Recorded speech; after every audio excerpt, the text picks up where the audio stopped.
9페이지 5항 21장 5항입니다.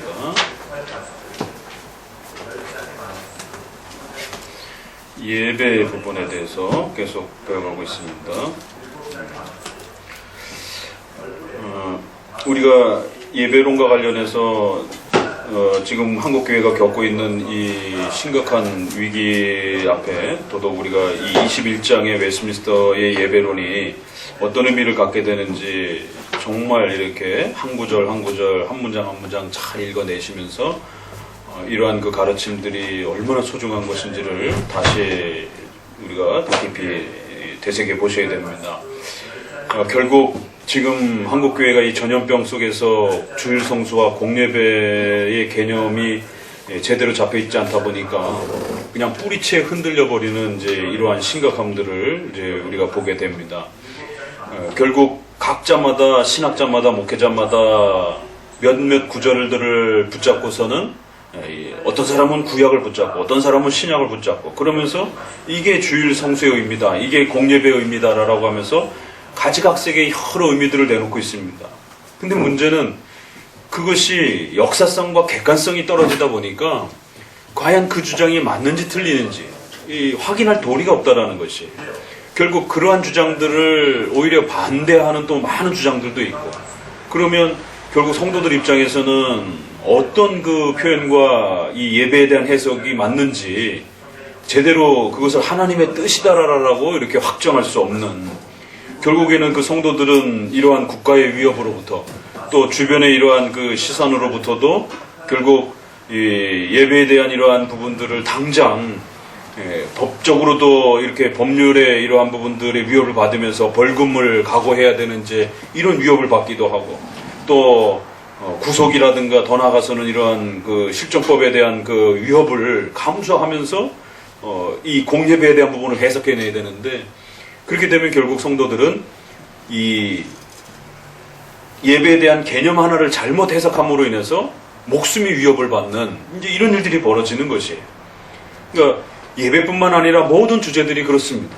그래서 성도들에게 있어서 이 성경 해석이라고 하는 것은 정말 목숨이 왔다 갔다 하는 그런 그 내용이기 때문에 더더욱 목회자는 이 가르침이, 자신의 해석이 정말 이것이 성경으로부터 그 근거와 내용을 충분히 확보할 수 있는지에 대한 명확한 이 토대를 마련하는 데에 열심을 내지 않는다라면 결국 자기가 성경 대충 읽고 그냥 그것을 묵상으로 그냥 성도들에게 이게 하나님의 뜻이다 이렇게 전달하게 되는, 결국 그 결과는 성도들의 목숨을 담보로 하게 되는 이제 이러한 일들이 벌어지는데 너무 가볍게 그렇게 말하게 된다라는 것이죠.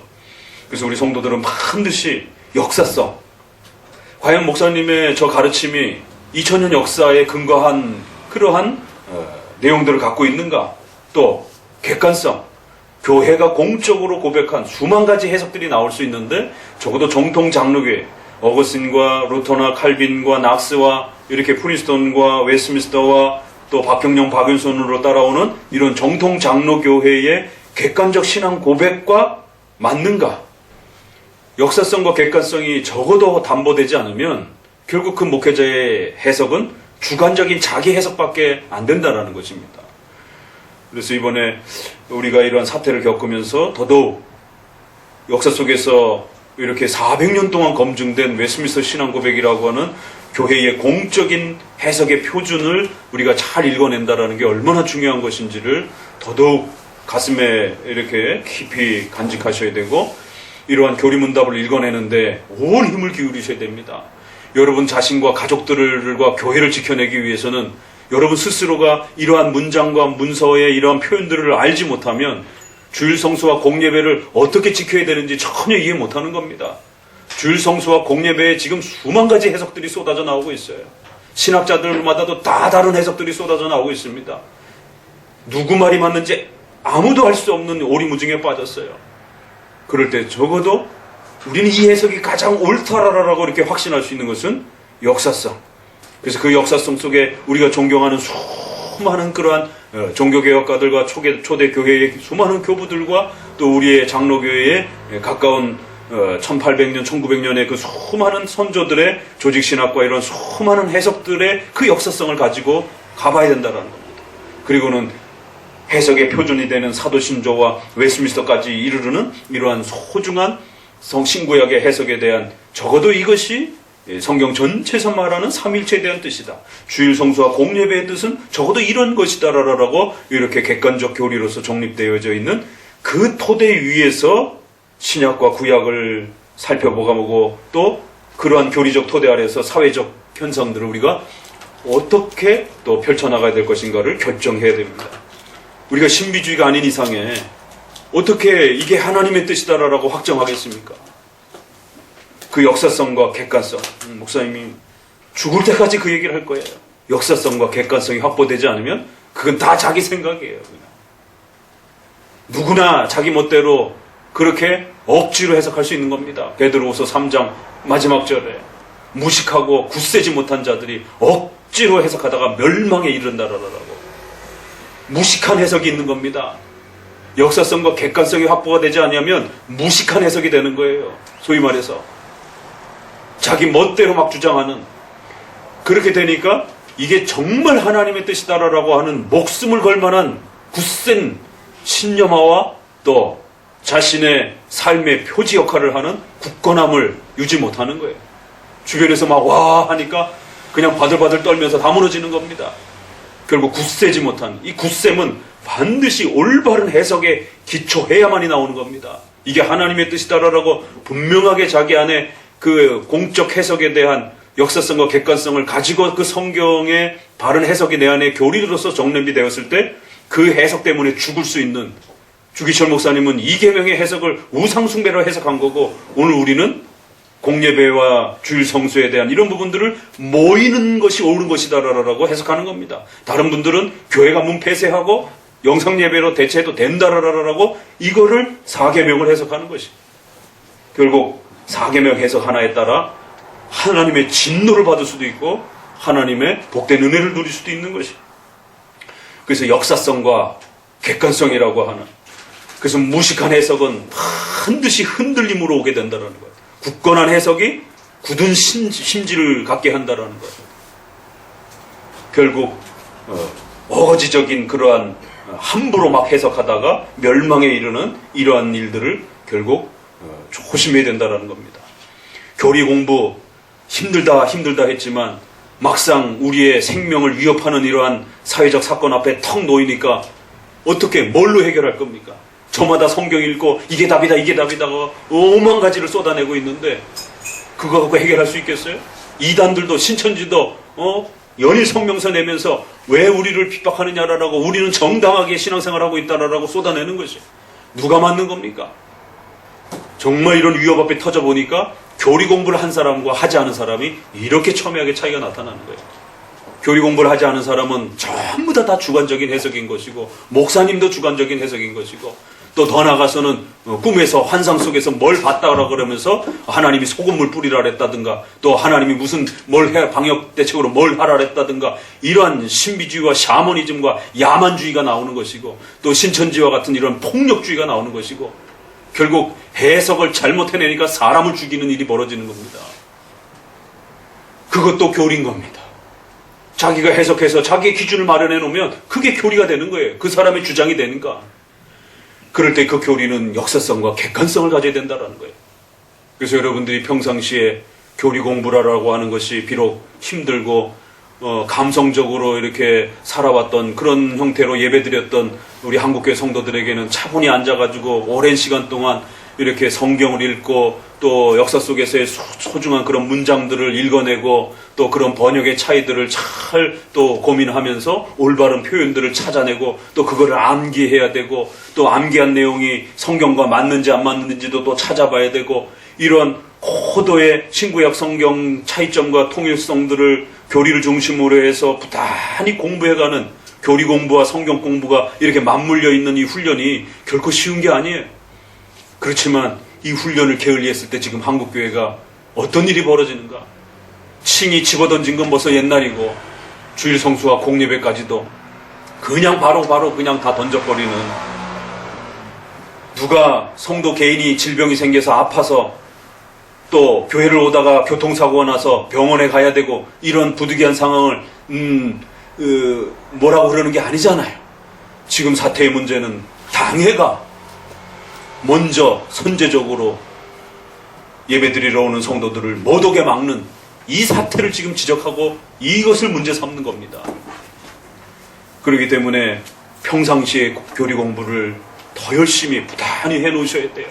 그래야 갑자기 재난이 찾아오거나 개인적으로, 교회적으로, 국가적으로 이런 재난이 찾아왔을 때 그 해석 하나에 여러분의 삶과 가정이 하나님의 진노의 길로 쪽으로 향할 수도 있고 하나님이 지켜주시는 복된 길 쪽으로도 향할 수도 있는 그 선택을 어떻게 할 것인가?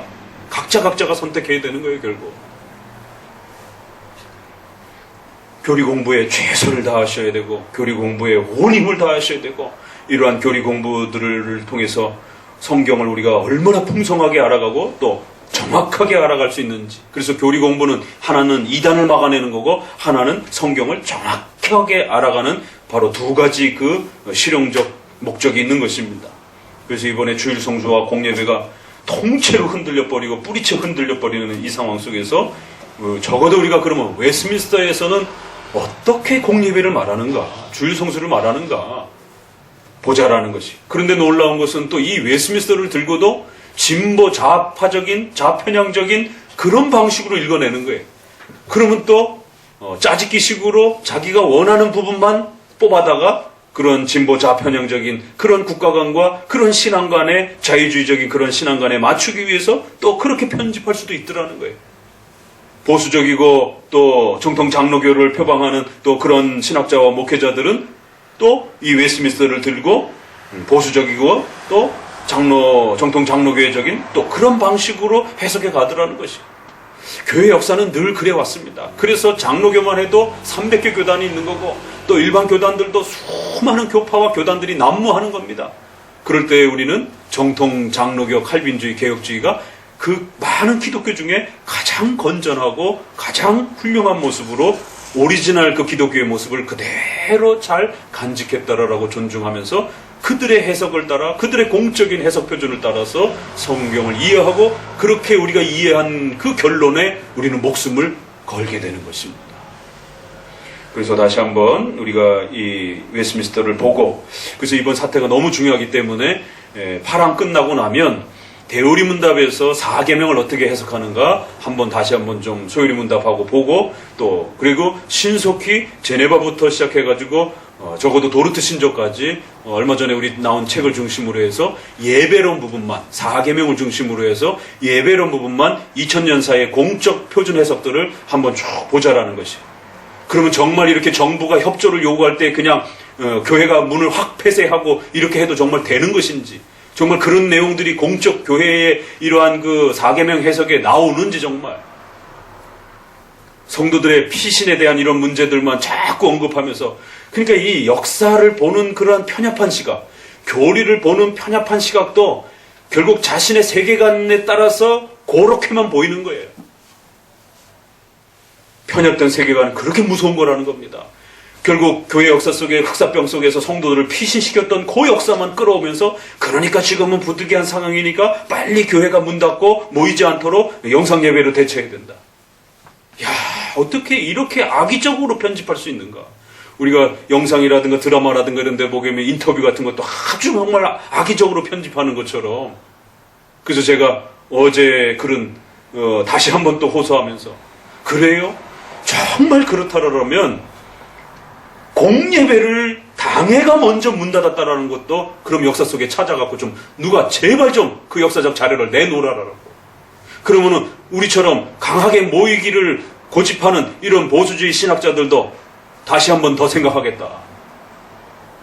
루터, 칼빈, 즈빙글리, 베자, 낙스 그 어떤 자료에도 당회가 먼저 공적 예배를 폐쇄했다라고 하는 자료는 아직 안 나왔어요.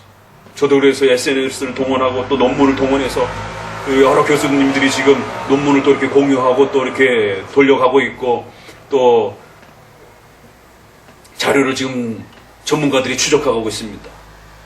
없어요. 루터만 해도 루터 전문가들이 우리나라는 루터파가 있기 때문에 우리 루터에 대해서 잘 모르잖아요. 루터 전문가들이 자기네들이 그 루터 전집을 뒤져가면서 찾아내는데 성도들을 피신시키고 또 이런 부분들은 있습니다. 그러나 루터가 도망갔다는 얘기는 없습니다. 루터가 공예배를 폐쇄했다는 얘기는 없어요. 오히려 끝까지 남아서 환자들을 돌보고 또 의사들이 없었기 때문에 종교 지도자들을 불러서 환자들 신방하고 돌보라라고. 왜요? 하나님 앞에 제대로 회개도 못하고 죽을까봐 죽기 직전에 가서 신방하라라고. 그래서 마지막 회개를 듣고 성도들에게 또 그 죽음의 선 성도들에게 위로를 해주도록. 그게 목회자의 역할이기 때문에. 근데 목회자가 문 닫고 제일 먼저 도망간다? 면직글방하고 징계를 당한 배자도 불러다가 징계하고 오히려 그런 자료들이 훨씬 많지. 그러면 누군가라도 찾아서 내놓으라는 거예요. 그러면 성도들 피신시켰다라고 하는 자료만 싹 띄우면서 그러니까 우리가 빨리 피신해야 된다. 결국 인간은 자신의 그 세계관에 따라서도 그렇게 보고 싶은 것만 보게 되는 겁니다. 그러니까 성경과 교리를 통해서 우리의 인본주의적인 세계관을 뜯어내지 않으면 계속 그렇게 보이는 거예요. 그래서 도르트 신조 때 알미니안주의자들과 칼빈주의자들이 그 예정론 아어 하나 차이 때문에 예정예지와 예지예정을 분명히 강조하는데도 불구하고 하나님이 예정하신 그 선택하신 백성들의 역사가 펼쳐지는 것이지, 누가 착한 일을 끝까지 잘 하는가 하나님이 지켜보다가 마지막에 가서 그가 신앙생활 잘 하면 하나님이 그때 가서 결정한다. 그래서 하나님이 내다보시는, 미리 보시는 예지를 강조하면서 예정을 나중에 확정적으로 후순위적으로 이렇게 강조하느냐? 아니면 우리처럼 예정론을 선순위적으로 앞에서 하나님의 택한 백성들, 하나님의 신적 작정 속에서 하나님이 정한 대로 하나님의 역사가 흘러간다라고 하는 제1원인과 제2원인을 섭리 속에서 그렇게 설명하는 선순위적으로 예정론을 강조하느냐, 예정론을 어떤 순서에 의해서 강조하느냐, 이 차이가 결국 인본주의와 신본주의를 그렇게 나누게 되는 것이. 종이 한 장 차이 같은데 결국 한쪽은 하나님을 무능력한, 인간이 어떻게 끝까지 착하게 잘 사는가 지켜보는 그런 무능력한 하나님으로 이렇게 소개가 되어지는. 우리는 하나님이 결정하고 하나님이 전지전능하셔서 하나님이 원하시는 대로 모든 인생사를 결정하시는 그대로 그렇게 끌고 가시는 것이. 그러면서 제1원인과 제2원인의 신비로운 그 관계를 그 속에서 설명해내는 것입니다. 이게 종이 한 장 차이가 이렇게 갈라지는 것이. 그래서 주일 성수와 공예배에 대한 그 표현도 웨스민스터 전체를 읽어내셔야 돼요. 기독교 강요 전체를 읽어내셔야 돼요. 신조들 전체를 읽어내셔야 되는 거예요. 그러면서도 진보적이고 좌파적인 그런 세계관 속에서 읽어내는 것이 아니라 우리 선조들이 읽어왔던 그 토대 위에서 자기를 쳐서 복종시키면서, 왜 그 표현이 마음에 안 들더라도, 내가 이해가 안 되더라도 나를 복종시키면서 그걸 이용하려고 들려고 하지 말고, 자기가 원하는 걸 주장하기 위해서 그 적절한 표현을 끌을 생각하지 말고 교회의 공적인 그 표준 앞에 무릎을 꿇을 생각을 해야 된다는 것이. 그래서 전체를 있는 그대로를 읽어낼 때 가장 정확하게 읽어내는 것입니다. 그렇지 않으면 전부 다 짜집기 하게 되는 것이. 웨스민스터에도 분명히 부득이한 때가 있고 공예배 때도 분명히 규정적 예배라고 하는 강조가 다 있습니다. 그럼 결국 읽는 자에 따라 어느 부분을 강조해가면서 웨스민스터가 이렇더라라고 말하느냐에 따라 설명이 다 달라지는 것이. 부득이함을 강조하면서 그것만 계속 포장하면서 그러니까 국가에 순종해야 된다 이러면 웨스민스터는 국가에 순종 부분도 있기 때문에. 그러나 웨스민스터는 20장의 양심의 자유, 종교의 자유가 신앙 항목의 장에 아예 챕터로 하나로 구별이 돼가지고 우리의 양심은 국가도 율법적 로마 카톨릭의 이러한 변질된 교권주의도 그 누구도 절대로 성도의 신앙의 자유와 양심의 자유는 못 건진다라고 하는, 그 양심의 자유는 오직 양심의 주인은 하나님이시다라고 하는. 다만 국가와 교회를 우리가 존중하면서 이 신앙의 원리를 파괴하지 않을 때만 우린 존중한다라고. 이건 굉장히 무서운 고백입니다. 그 양심의 고백 때문에 우리가 죽을 수도 있다라고 하는 고백이에요. 그런데 세상에 웨스트민스터의 저항에 대한 부분이 어디 있냐라고. 웨스트민스터가 국가에 순종하라라고 했지 언제 강력하게 저항 표현을 했느냐라고. 이건 웨스트민스터를 제대로 읽어내지 못하는 표현인 것입니다. 그 20장 자체가 가장 막강한 종교개혁 150년의 역사 속에서의 그 저항론을 최종적으로 집대성한 것이에요. 하나님의 말씀에 맞지 아니하면 목숨을 걸고 저항하겠다라고 하는 그런 고백입니다. 자, 그러면 이제 5항에 본격적으로 규정적 요소가 나옵니다. 주일 성수와 공예배는 반드시 규정적 원리라고 하는 우리 장로교회의 예배 원리를 따라서 확립되어야 되지, 루터파처럼 자유원리, 허용원리를 기본으로 움직이는 게 아니라는 것이에요. 혼합원리도 아니라는 것입니다. 그러나 또 이 규정원리를 잘못 이해해서 문구 하나까지 율법주의 개념으로 성경이 어디 있어 이렇게 해갖고 문자적 규정주의 개념으로 또 착각하면 안 된다는 겁니다.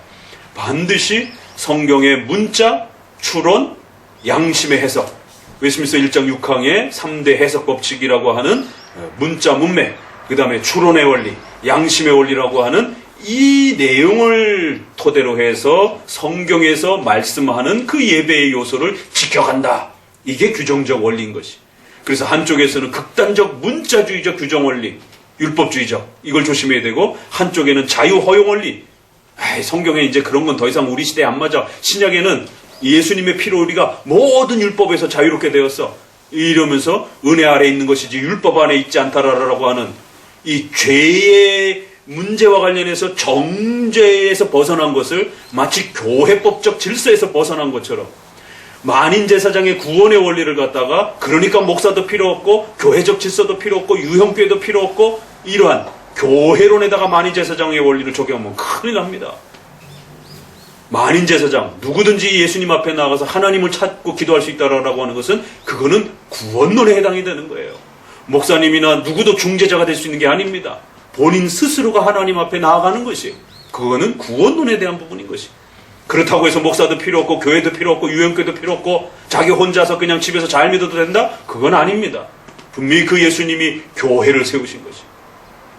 그래서 제가 다시 한번 밴드에 글 올린 것처럼 교회론 부분에 4장 1장 5항에 칼빈이 교회론의 질서를 소개하면서 비록 이러한 질서가 연약하고 부족해 보여도 연약한 인간의 입과 말을 통해서 쏟아지는 그 성경 해석이랄지라도 하나님이 이런 질서를 세우셨고, 그래서 하나님께서 이런 질서를 기뻐하시고 이런 질서를 통해서 유형교회의 질서를 통해서 성도들에게 설교하고 그 설교를 통해서 성도들을 먹여가시겠다라는 거예요. 그렇기 때문에 절대로 개인 혼자서 읽는 독서를 설교라 하나님의 은혜를 충족하는 중요한 수단으로 생각하면 큰일 난다고 경고합니다.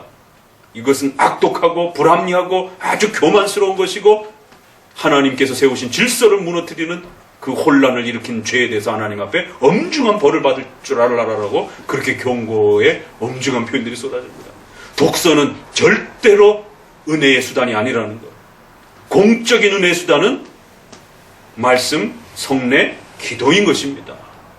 그 말씀은 설교를 말하는 것이에요. 그래서 현장 설교가 얼마나 중요한 것인지에 대한 이런 기록된 독서를, 아니 설교집 읽는다고 그러면 경건서적 읽는다고 하는데 뭘 우리가 뭐라고 그러겠습니까?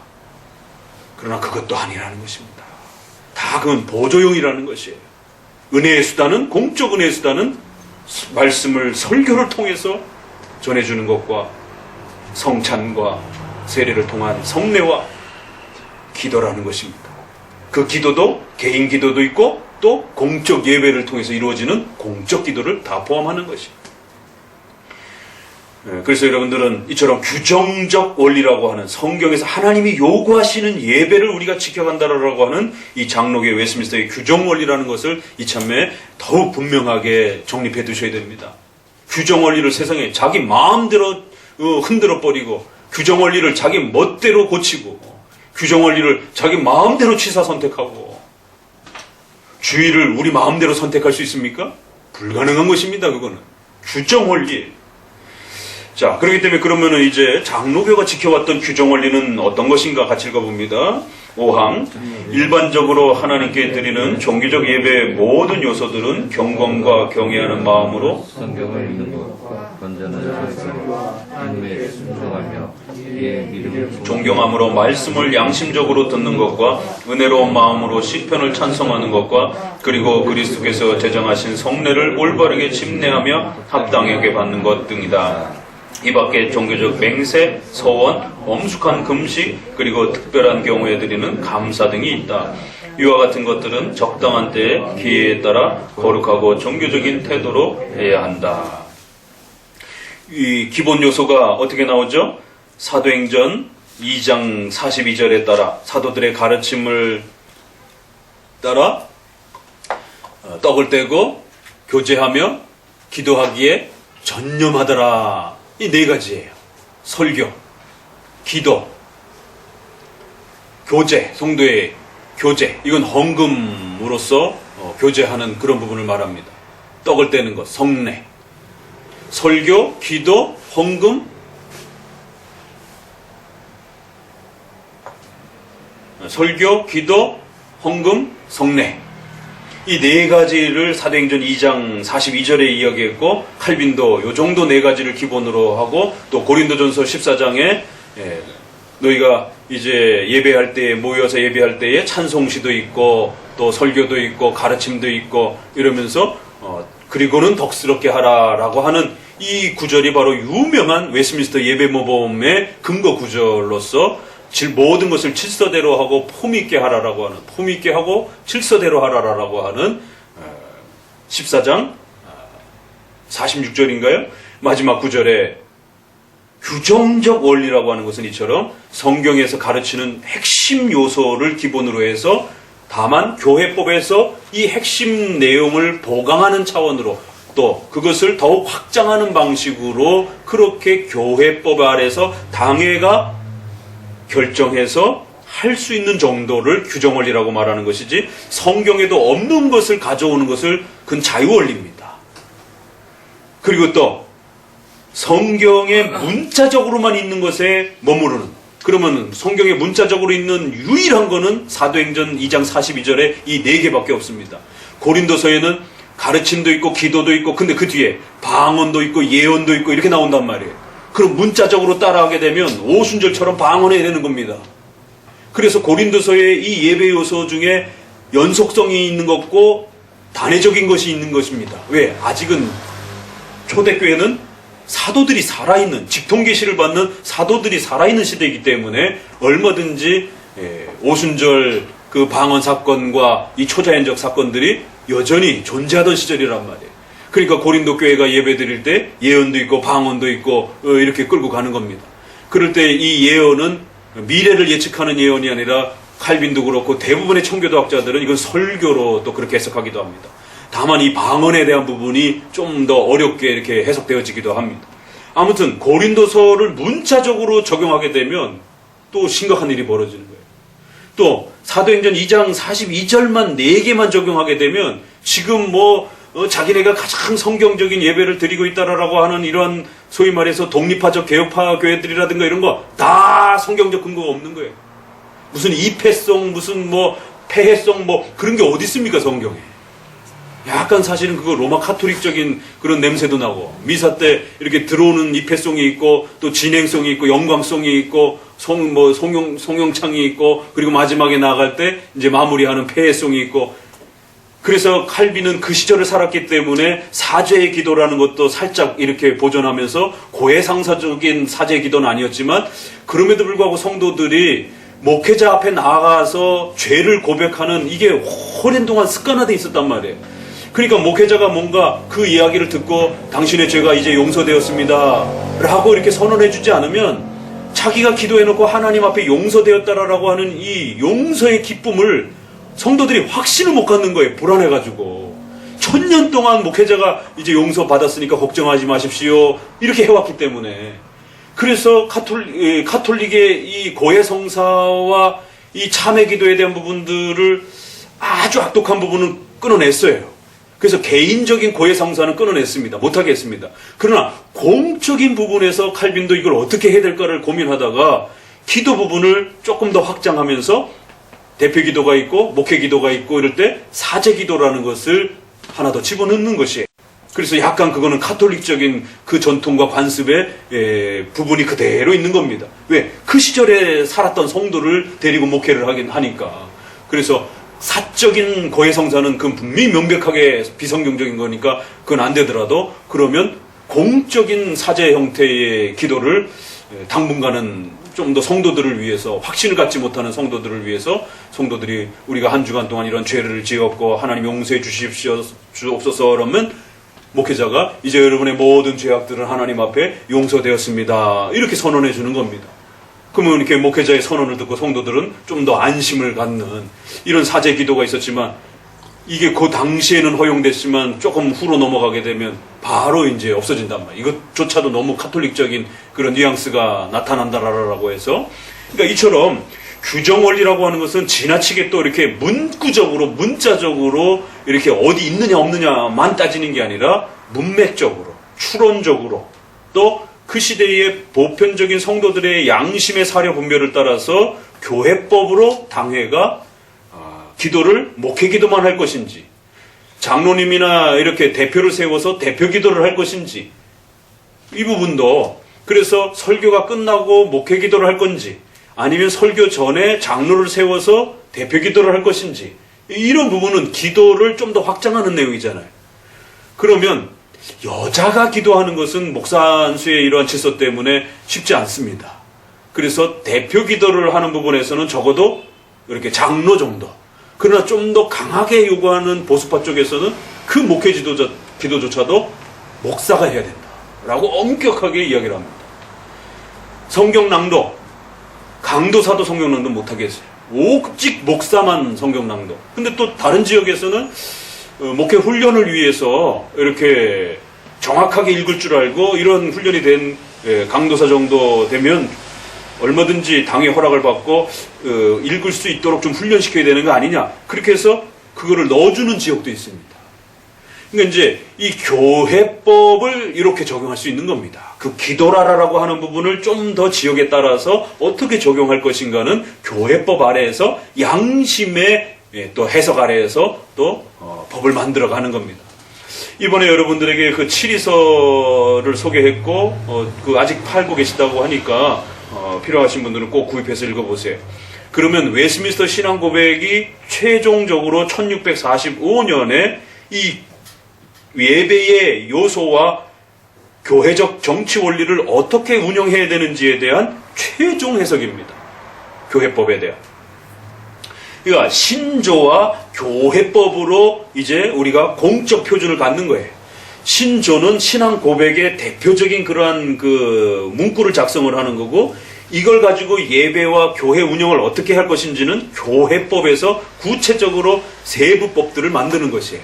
그래서 우리가 종교개혁 그러면 교리를 확립하는 신앙 고백, 그리고 그 신앙 고백에 입각하여 예배와 교회 정치와 성도들의 사회생활을 어떻게 해나가야 될지를 세부적으로 구성해주는 교회법, 이 두 가지가 종교개혁의 공적 표준이 되는 겁니다.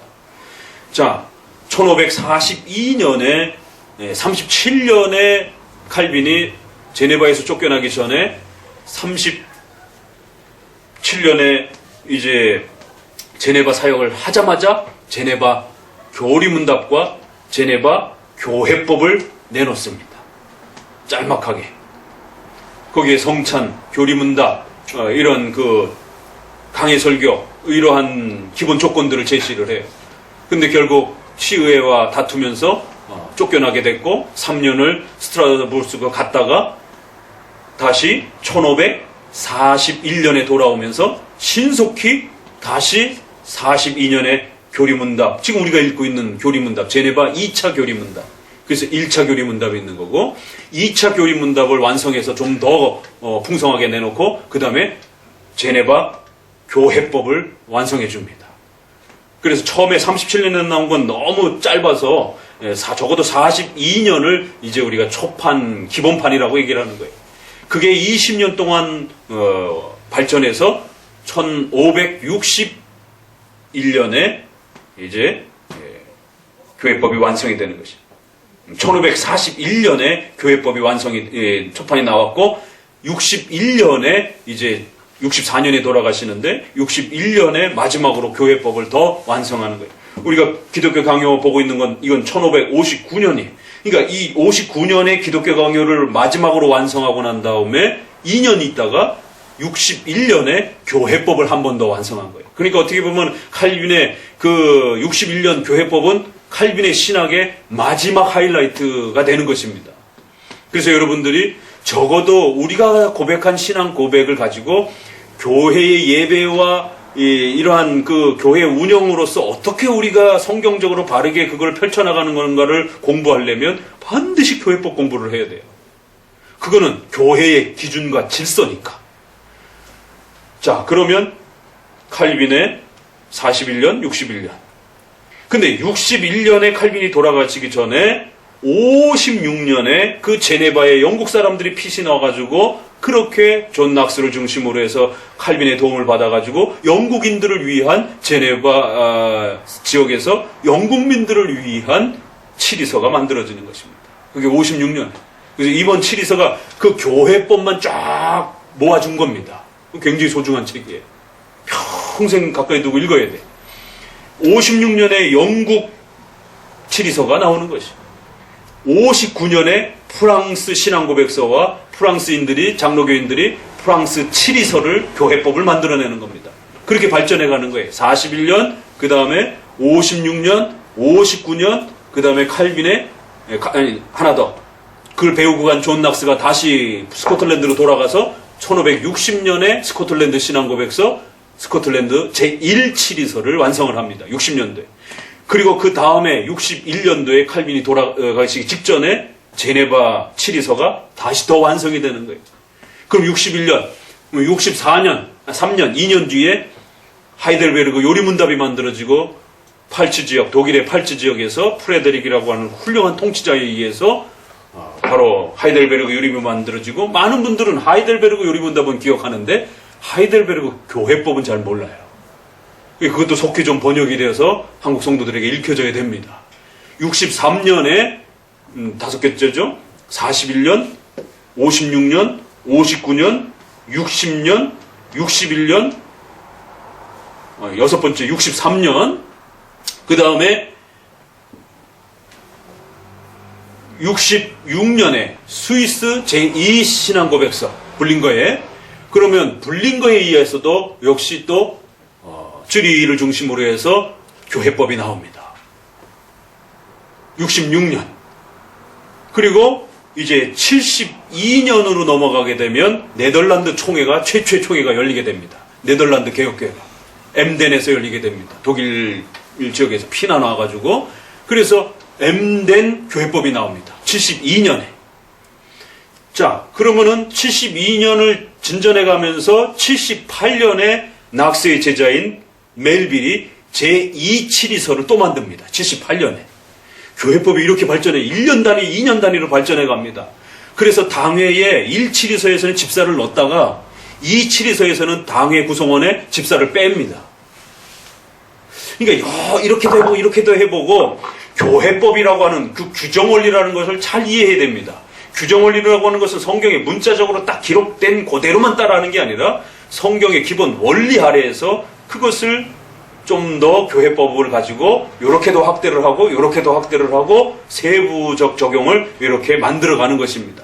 그럴 때에 앞서서 했던 부분들을 계승한 것도 있고 뺀 것도 있고, 그래서 치리서를 읽을 땐 조심해야 되는 게, 여기서 했으니까 이거 우리가 그대로 해도 되나? 해도 되는 게 있고 연속적인 게 있고 하면 안 되는 것들도 있어요. 1치리서에서는 집사가 당회의 자격 요건을 갖고 들어옵니다. 당회원입니다. 근데 해보니까 이거는 성경적으로 맞지 않고 문제가 있다는 것을 더 신학 연구가 발전이 되면서 78년에는 집사는 당회원이 아니고 빠집니다. 그 질서법이 지금 한국교회까지 적용이 되는 거예요. 절대로 집사는 당회원이 아닙니다. 목사와 장로만이 당회원 치리권을 가진 교회 지도자로서 서게 되는 겁니다. 그리고 72년 그리고 또 78년 그리고 네덜란드가 72년, 78년, 그러니까 이제 1600년도 가까이 이르게 되면 도르트 총회법이 나오는 거예요. 그래서 도르트 칼빈주 5대교리도 있지만 도르트 교회법도 있습니다. 그래서 도르트 교회법도 대략 86개로 되어 6조항으로 되어 있는데 그걸 줄여서 81개 조항으로 이렇게 또 소개하기도 하고, 거기에는 5개 절기가 성탄절, 부활절, 승천절부터 시작해서 이 교회력의 그리스도의 생애와 관련된 5개 절기를 카톨릭적으로 너무 미신적으로 행하지 않는다라면 건전하게 교육용으로 해볼 수 있다, 이렇게 말합니다. 송구영신 예배까지. 그러나 웨스민스터 계열의 우리 웨스민스터 정치모범에서는 뒤에 나온 45년도에 완성된 우리 웨스민스터 정치모범에서는 성탄절, 부활절 이런 부분들을 하지 말라라고 자제시킵니다. 그러니까 이제 도르트 교회법을 좀 더 따르는 쪽에서는 성탄절, 부활절 다 합니다. 지금도. 그게 개혁적이라 생각해요. 그러나 웨스민스터 계열을 따르는 쪽들에서는 성탄절이나 부활절이라든가 이런 부분들을 공적으로 표준 문서가 그 부분에 대해서 금지, 자제를 시켰기 때문에 안 하는 쪽으로 방향을 잡습니다. 그러니까 이제 이런 부분들이 교회법 아래에서도 조금씩 차이가 나기도 하고, 그 기본 규정 요소를 어떻게 더 확대할 것인가에 대한 교회법적 고민이 있는 것이에요. 그래서 규정 원리를 항상 조심하셔야 되는 것이, 이것이 지나친 문자적 규정 원리도 아니요, 그렇다고 자유 허용 원리도 아니다라는 것. 적어도 장로교회가 채택해온 것은 성경의 기본 그 요소를 규정 원리로서 봤되, 그 규정 원리에서 소개된 예배의 요소를 어떻게 적용할 것인가는 교회법 아래에서 조금 더 고민하면서 다양성을 존중해주는 그런 형태로 적용한 것이 규정 원리라는 것이.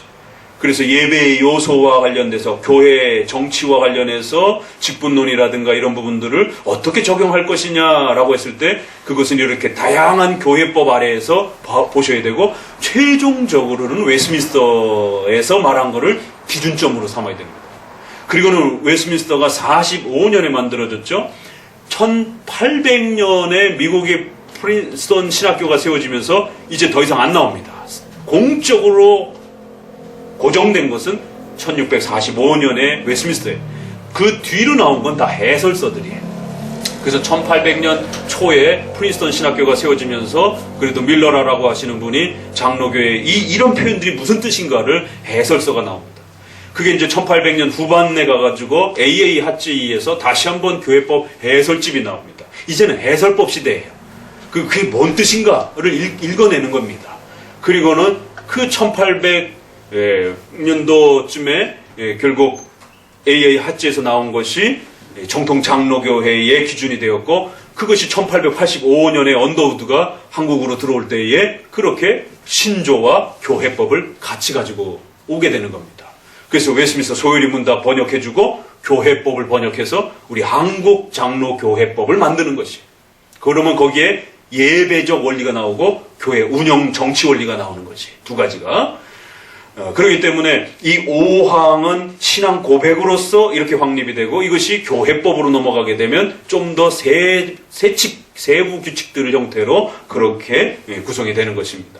그래서 여러분들이 이러한 교회법 역사의 자료가 되는 치리서들을 연도별로 이렇게 쭉, 또 지역별로 이렇게 해서, 그래서 어떤 데는 목사 한 수 나이를 25세로 잡습니다. 성경에는 없어요. 몇 살에 목사 한 수라는 게. 그러나 우리 장로교회법은 만 30세로 되어 있습니다.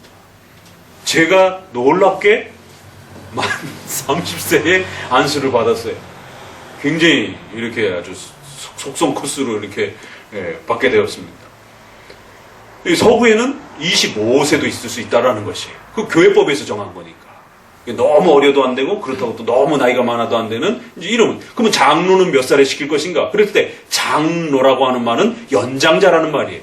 그렇기 때문에 너무 새파랗게 어린 사람을, 막 40도 안 된 사람을 장로라고 이렇게 세우는 건 좀 덕스럽지 못하는 것입니다. 성경에는 없어요.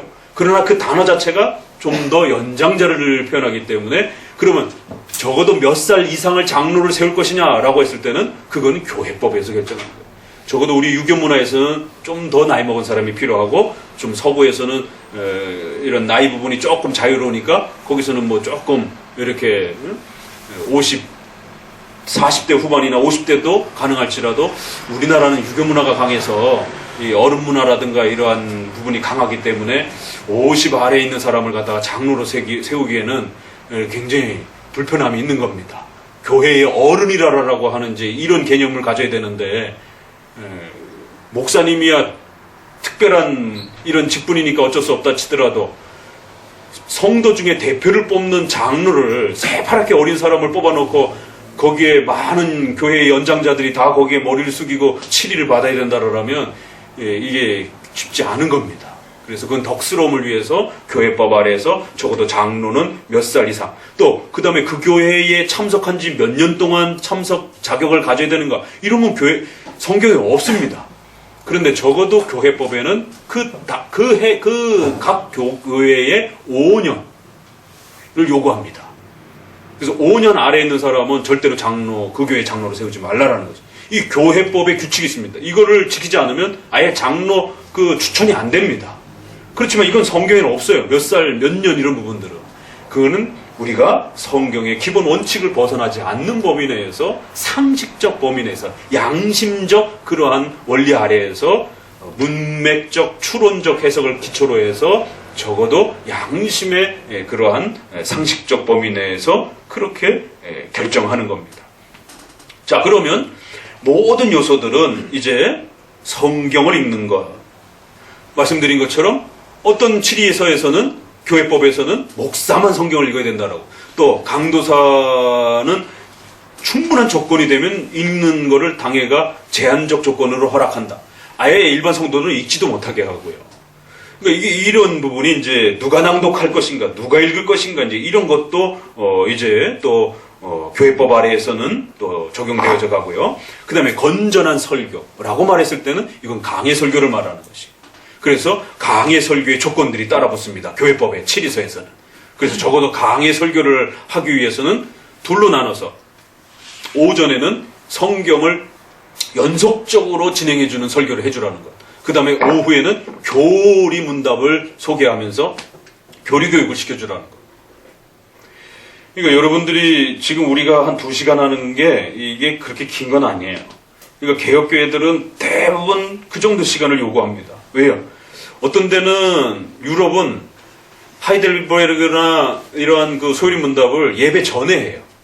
그래서 한 10시 반쯤 오라 해가지고 한 30분을 교리 문답 교육을 합니다. 예배 전 교리 문답 교육.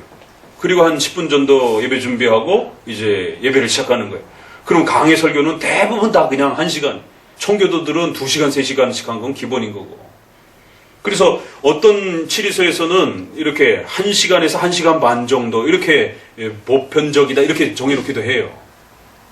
막 2시간, 3시간씩만 너무 그렇게 많이 오래 하는 데들도 있었기 때문에 1시간에서 1시간 반 정도 해주라라고 하는 권면도 이렇게 해주기도 하고. 그리고 난 다음에 우리처럼 예배 중간에 하이델베르그를 이렇게 읽어주는 또 그런 형태도 행합니다. 그래서 87 같은 경우는 1년에 3번을 해야 돼요. 그러니까 3개월 단위로 한 번 끝나도록. 4개월 단위, 3, 40이니까. 그래서 1년에 3번을 반복하게. 그리고 예배 전 교리 문답을 통해서는 설명까지 덧붙여지는. 그리고 오후에는 본격적인 교리 설교를 오후 시간을 통해서는 설교 형태로 교리를 해주는 거예요. 1년에 몇 번을 듣겠어요, 하이델베르그를. 공식적으로 3번, 앞에 1번, 뒤에 1번. 5번이에요. 그리고는 아이들은 외우는 거 테스트, 그리고 마지막에 시험 보는 겁니다. 외웠는지 못 외웠는지. 지금 우리 이거 하는 거 너무 설렁설렁 하는 거지. 그래야 개념이 잡힌다라는 거예요. 주일 성수 공예배 얼마나 중요한 것인지 개념이 딱 잡혀야 거기에 목숨 거는 거예요. 개념 안 잡히면 다 집어 던집니다. 성찬론, 그게 개념이 뭔지를 모르니까 해도 그만 안 해도 그만이에요. 목사의 강의 설교가 어떤 건지를 모르니까 목사님들이 설교 준비를 그냥 대충 하는 거예요. 아, 저 정도 하면 나도 하겠다. 성도들도 그런 생각들도 하고. 히브리 헬라어를 가지고 몸부림치고 2000년 교리의 이런 부분들을 암송하고 철두철미하게 무장해가지고 신구약 전체를 성경을 1년에 50독씩 100독씩 해나가면서 성경 전체를 능수능란하게 어디에 어느 사건과 어떤 사건들이 이 교리에 어떻게 연결이 되는지 쫙 능수능란하게 그렇게 사용할 수 있는 겁니다. 그래서 강의 설교를 할 때는 원고가 없이 하는 거예요. 칼빈도 원고가 없어요. 그거 그냥 다 제자들이 받아 적은 겁니다. 칼빈의 설교집 나온 것도. 머릿속에 다 있습니다, 그게.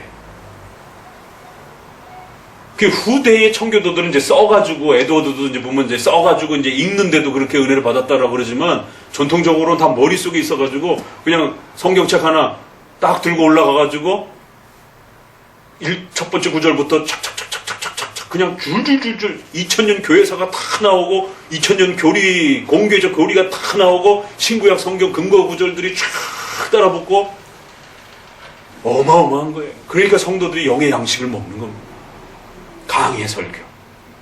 그리고 그게 7대 교리에 어긋나지 않아야 된다는 거. 건전한 설교 이렇게 해놨어요. 뭐가 건전한 설교입니까? 그러면 다 설교하고 있는데. 그래서 7대 교리에 어긋나지 않고 공적 표준에 어긋나지 않는 것이 그것이 건전한이라고 하는 말에 따라붙는 거예요. 그래서 성도들도 이제 말씀을 들을 때 하나님께 순종하며 이해, 믿음, 존경함으로 말씀을 양심적으로 들으라는 거예요. 이거 밑줄 쳐놓고 형광펜 쳐놓고 반드시 외우셔야 됩니다.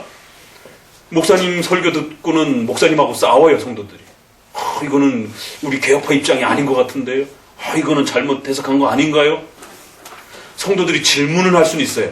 그러나 목사님하고 성경 논쟁을 하고 따지고 싸우고 이러면 큰일 납니다.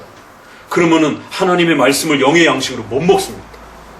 저거 이상한데, 저거 못 믿겠는데 계속 설교를 들으면서 이런 식의 그 청취는 문제가 되는 겁니다. 그래서 웨스민스터는 이렇게 하나님께 순종하고자 하는 마음으로 이해, 반드시 잘 여러분들도 본문을 읽어가고 또 교리를 추적하면서 여러분도 같이 이해해야 돼요. 분석해야 돼요. 의심하는 건 아니에요. 그러나 분석은 해가셔야 돼요. 이 차이를 구별하셔야 됩니다. 열심히 살피고 이해하고 조사하셔야 돼요. 그러나 의심하고 따지고 공격하는 건 아닙니다. 그리고 난 다음에 존경. 그 이해가 따라붙으니까 어떻게 돼요? 장로교 목사님의 설교를 존경하게 되는 거예요. 말씀을 그래서 최종적으로는 이게 진짜 맞구나. 양심적으로 하나님 앞에 수용하는 거예요. 그게 틀렸다라고 그러면은 그 교회를 떠나든지 강력하게 저항하든지 무슨 일이 벌어질 것 아니겠어요? 그러니까 양심적으로 받아들이는 거예요.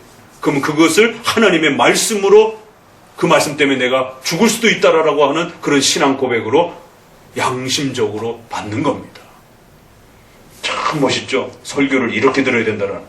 이게 대요리문답에 가면 159문에는 설교를 어떻게 해야 될 것인가, 160문에는 청중들은, 성도들은 어떻게 설교를 들어야 될 것인가 좀 더 자세히 나옵니다. 그래서 대요리문답은 웨스민스터 해설집이라는 거예요. 은혜로운 마음으로 시편을 찬송하는 것과, 이것도 법이에요. 장로교회는 시와 찬미와 신령한 노래로 라고 했을 때, 다만 이제 시는 시편을 뜻하고 찬미는 신구약에 있는 마리아의 찬가라든가 여러 그 노래로 된 그러한 신구약 성경에서 시편 외에 그런 부를 수 있는 내용들을 찬미라 해석했고, 신령한 노래는 교리적 찬송을 신령한 각종 가락을 붙여서 부를 수 있는, 요게 웨스민스터의 주석입니다. 말씀드렸던 것처럼 당대에 시편만 찬송 불러야 된다라고 하는 자들이 있었고, 시편 외의 것을 그럼 부르면 안 되냐, 이것에 대한 논쟁과 싸움이 있었을 때 웨스민스터는 must를 집어넣지 않았어요. 그냥 시편을 찬송하고, 요게 문구적 해석입니다. 시편만 찬송하고 only, must 이런 단어를 쓰지 않았습니다. 웨스민스터는 오직 시편만 찬송해야 된다는 입장을 멀리하고, 웨스민스터 요 근거 구절을 에베소서로 가지고 오면서 주경까지 붙여갖고, 적어도 이 시와 찬미와 신령한 노래는 오직 시편만이라고 해석하는 분들이 있었어요. 그러나 그 해석보다는 적어도 신구약에서 노래로 되어 있는 시편 외의 찬송들도 부를 수 있다. 또 교리로 된 것도 곡조를 붙여서 우리가 부를 수 있다. 왜? 우리가 교리를 배우기 때문에. 그래서 사도신경송이 있고 주기도문송이 있고 십계명송이 있고 이런 여러 교리송들이 있습니다. 사도신경송도 있어요. 자, 그렇기 때문에 또 시편 찬송을 부르지 못하는 교회를 또 너무 정죄하거나 또 그러면 안 된다는 거예요. 제2 스위스 신앙고백서에서는 이것까지 언급합니다. 그래서 시편 찬송을 부를 수 있는 교회들은 적극적으로 불러야 되지만 그렇지 못한 교회들은 또 너무 정죄하면 안 되고 또 건전한 형태로 찬송을 부를 수 있도록 또 그렇게 노력해야 된다. 그런 또 이 시편 찬송하는 것과 이 문장과 시편 찬송만 하는 것과 이거는 분명히 문장이 다른 거예요. 그리고 그리스도께서 제정하신 성례, 이렇게 해서 구약에는 할례와 유월절을 행했지만 또 성전 제사 5대 제사를 행했지만 신약으로 넘어와서는 신구약의 통일성의 그 차이점 아래에서 결국 그 은혜 언약을 완성하신 그리스도로 인해서 그리스도께서 새로 제정하셨다라는 거예요. 그리스도께서 만드셨다라는 거예요. 그렇기 때문에 분명히 예배의 외적 요소가 바뀌었다라고 하는, 시간도 주일로 바뀌었고 5대 제사가 성전 중심의 5대 제사가 이제는 성례 형태로 바뀌었다라고 하는, 이거를 그리스도께서 만드셨다라고 하는. 그래서 올바르게 집례, 왜? 틀리게 집례하는 게 있기 때문에 화채설, 기념설, 이러한 잘못된 형태로 성찬을 마치 떡과 포도주가 진짜 예수님의 살과 피인 것처럼 집례하는 것도 있고, 또 성찬의 떡과 포도주가 아무것도 아닌 것처럼 그 성찬을 통해서 우리가 그리스도를 만나는 이러한 소중한 내용을 없는 것처럼 그냥 기억 속으로 마음속으로만 회상하는 것처럼 이렇게 해도 그만 안 해도 그만인 것처럼 그런 식으로 집례하는 기념설적인 집례도 있기 때문에 올바르게 집례, 이 올바르게 집례라는 말은 영적 임재설을 전제로 하는 표현입니다. 그리고 합당하게 받는 것, 어떻게 해야 합당하게 받습니까? 내가 신령과 진정으로 하면은 합당하게 받는 겁니까? 그러니까 이런 게 이제 바로 해석의 오류성이라는 거예요. 웨스민스터를 잘못 읽어낸 겁니다. 합당한이라고 하는 것은 교회의 권징을 말하는 겁니다. 그래서 반드시 교회의 공적 치리기관을 통해서 내가 합당한 자격을 갖추고 있는지 안 갖추고 있는지를 성도가 검증을 받아야 된다는 거예요. 그래서 그 당회로부터 성찬의 자격을 요구받고 거기를 통과한 그것을 우리가 합법적이다, 합당한 것이다 라고 이렇게 말을 하는 것이, 개인적으로도 하나님 앞에 믿는 신앙 고백이 있어야 되지만 두 개가 들어가는 거예요. 개인의 올바른 신앙 고백, 교회의 공적 질서, 이 두 개가 충족되었을 때 그가 자격을 얻게 된다는 겁니다. 그래서 개인적으로 큰 죄를 나름대로도 심각한 죄를 범했을 때 스스로 자제하고 근신하기 위해서 멀리할 수도 있는 겁니다. 우리가 그런 것도 존중하는 거예요.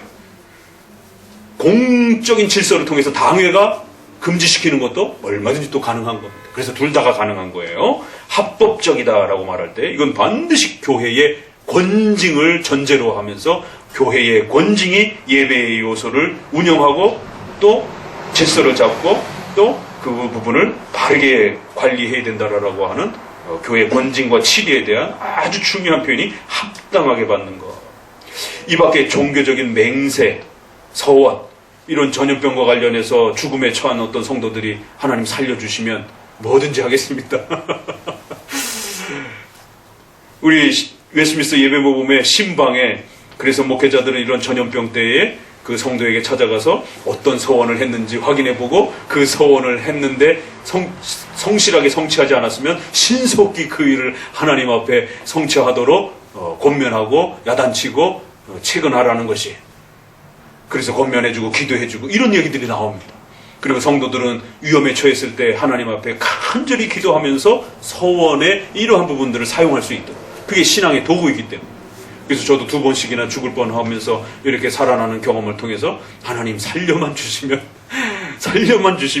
장로교회를 세우는데 목숨 걸겠습니다. 딴 거 안 하겠습니다. 그러니까 저에게는 그 서원이 평생의 가슴에 이렇게 서 있는 것이에요. 다른 걸 하여 이렇게 유혹을 받다가도.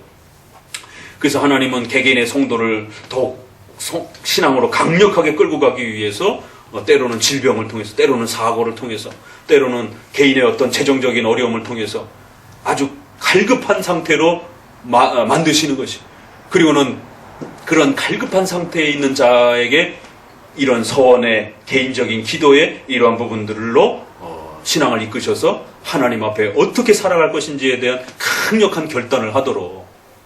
그래서 취업에, 직장에 이런 부분 때문에 생계의 위협을 겪고 있습니까? 그럼 하나님 앞에 간절히 기도하면서 서원하셔요. 그러니까 우리가 나쁜 서원이 문제인 것이지, 가톨릭에 절대로 결혼 안 하겠습니다, 절대로 밥 안 먹겠습니다, 이런 건 극단적인 서원인 겁니다. 잘못된 서원입니다. 그러니까 성경에 예면 예하고 그리스도 아니면 아니오면 아니오하라, 이 성경에 함부로 맹세하지 말라, 이거를 제세례파가 끌어다가, 그러니까 어떤 맹세도 서원도 하지 말라라. 맹세는 좀 더 공적인 겁니다. 그래서 우리가 이제 다음에 22장에 또 나오겠지만, 여러분 세례 받을 때, 성찬 받을 때, 교회 직분자 될 때, 목사가 또 자격을 받을 때, 장로 자격을 받을 때 전부 다 맹세해야 됩니다. 신앙 고백에 서약하고 맹세해야 됩니다. 공적인 부분으로서 또 신앙의 수단으로 사용되는 거예요. 좀 더 서원에 대한 부분들은 성도 개개인의 신앙을 성장시키기 위해서 여러분이 어려움에 처했을 때 성경적 서원은 아주 좋은 것입니다. 그래서 하나님, 저에게 직업을 주셔서 재정을 갖고 살아갈 수 있게 도와주신다라면 제가 그 직업을 통해서 반드시 서원하셔야 돼요. 3가지. 하나님이 세워주신 장로교에 지켜가겠습니다. 그 교회를 위해서 물질로 섬기며 돕겠습니다.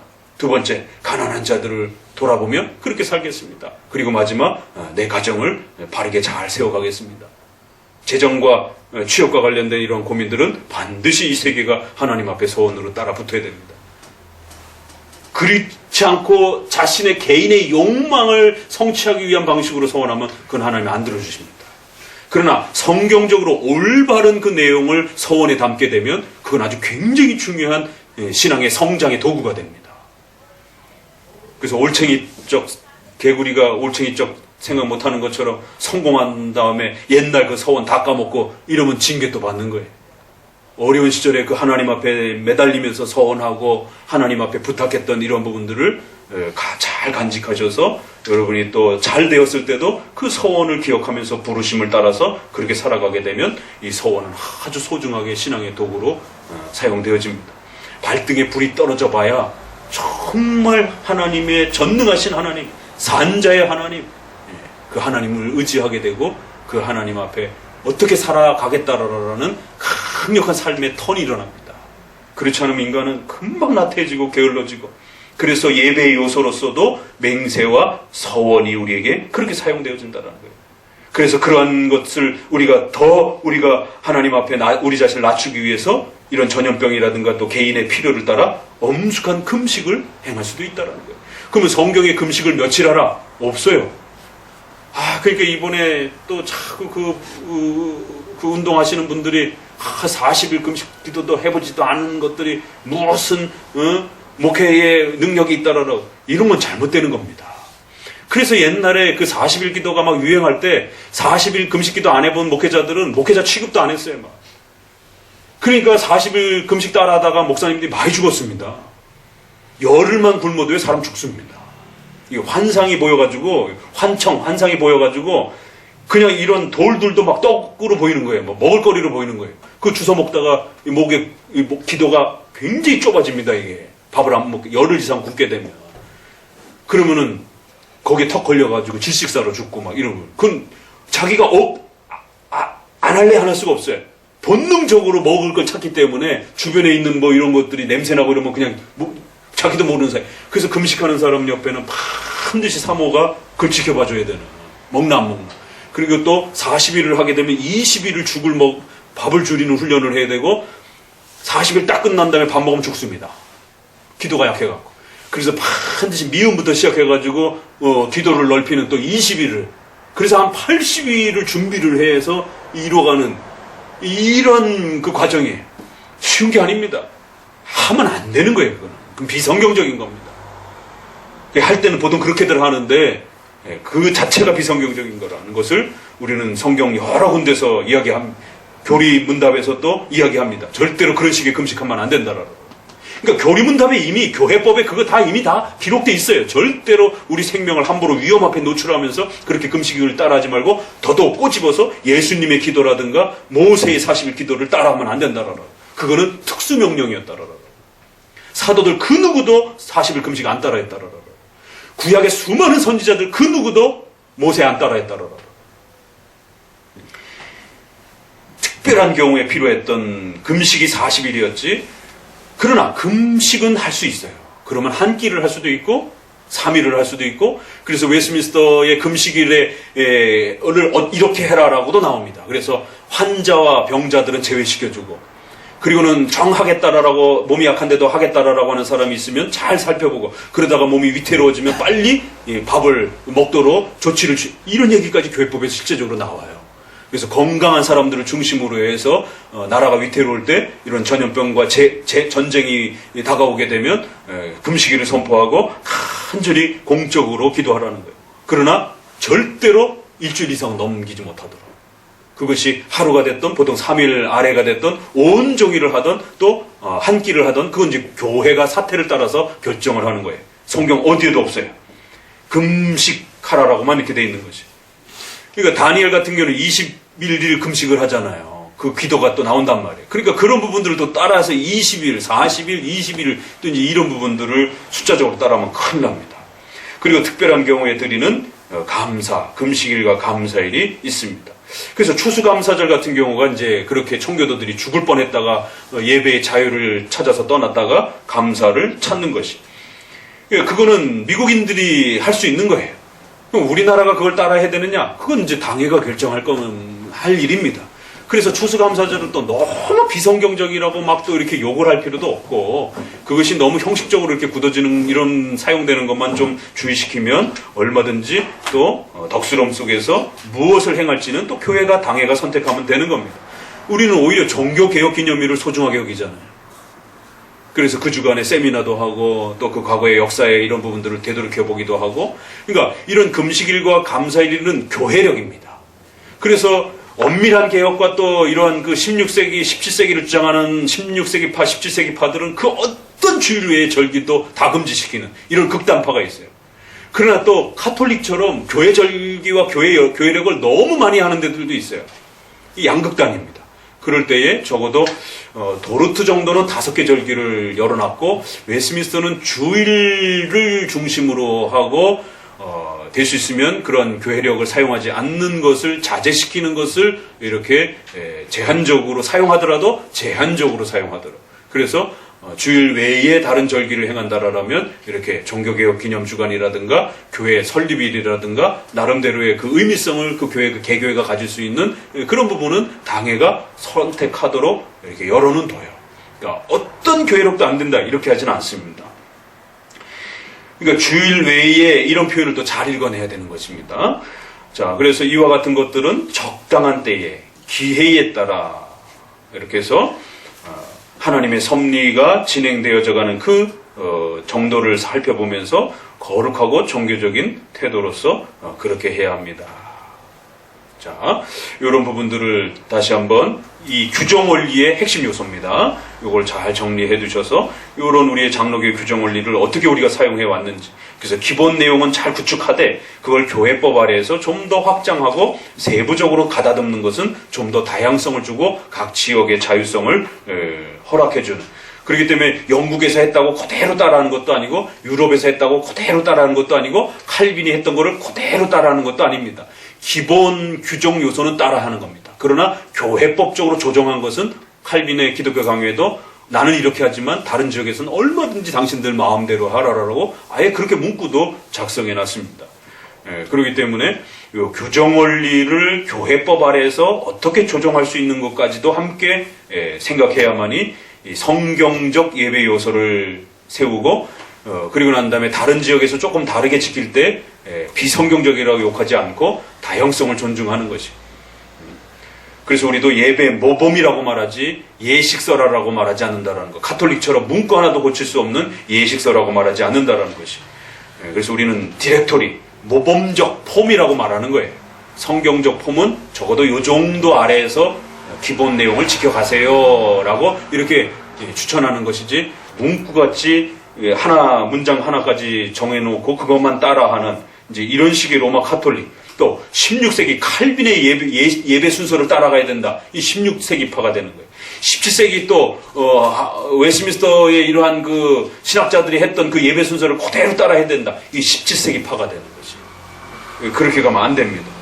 칼빈과 웨스민스터의 예배 순서가 다릅니다. 기본은 같은데 또 웨스민스터와 후기 장로교가 또 다릅니다. 어쩔 거예요 그러면. 그리고 또 칼빈과 어거슨 시대가 또 다르고요. 같은 것도 있지만 자 그래서 쭉 한번 읽어보면요. 5항은 장로교회가 지키는 핵심적인 예배 요소들을 소개합니다. 개혁파는 로마 카톨릭처럼 율법적으로 규정되고 확정된 예식서를 사용하지 않습니다. 그러나 신비주의처럼 일정한 규범이나 내용 없이 즉흥적으로 인간의 감정에 의지하는 그런 감정적 예배, 자유허용적 예배도 아니에요. 각 지역의 형편을 잘 고려해주면서 또 그러면서도 성경이 요구하는 기본적 내용들을 담아내는 규정적 요소, 그 다음에 교회법적 요소를 잘 조화시켜주는 이런 예배 모범, 디렉토리 폼의 이러한 형태입니다. 그래서 율법적인 예배 예식서를 사용하지 않는 그런 방식입니다. 5 요소는 기도, 찬송, 설교, 헌금, 축도 정도로 이렇게 구성할 수 있고요. 그래서 이 신조는 5가지 요소를 몇 가지로 세분해서 이렇게 설교와 관련해서 또 신구약 한 부분씩 읽어주는 성경 읽기, 7대 교리 전체를 중심으로 하면서 강해 설교, 그 다음에 또 찬송, 또 성례에 대한 부분, 장로교 예배는 말씀 중심의 예배와 성례 중심의 예배로 이렇게. 그래서 성례를 몇 번 할 것인가 이것도 성경에 없어요. 예, 대부분 성경을 자주 행하라라고 이렇게 하고 보편적으로는 한 달에 한 번이 가장 많더라고요. 쯔빙글리 정도도 1년에 4번 정도 이렇게. 기념설로 하는 쪽에서도 4번 정도. 그러니까 거기에 비하면 우리나라 1년에 2번에 하는 거는 일반 한국교회에서 2번 하는 건 정말 그냥 하는 둥 마는 둥이에요. 자, 그 다음에 이 밖의 신조는 이제 맹세, 금식 이렇게 해서 이런 정도의 내용들이 나오고, 맹세는 사도신경 같은 신앙 고백 형태로도 우리가 이제 나타나는 것이에요. 그래서 우리가 적어도 이렇게 믿고 고백하겠습니다라는 사도신경을 기도로도 볼 수도 있고, 그래서 새로운 요소가 들어온 게 아니라 이 4가지 요소를 이렇게 좀 더 교회법적으로 확대했다라고 생각하시면 되는 것입니다. 자, 웨스민스터 연구소 마치도록.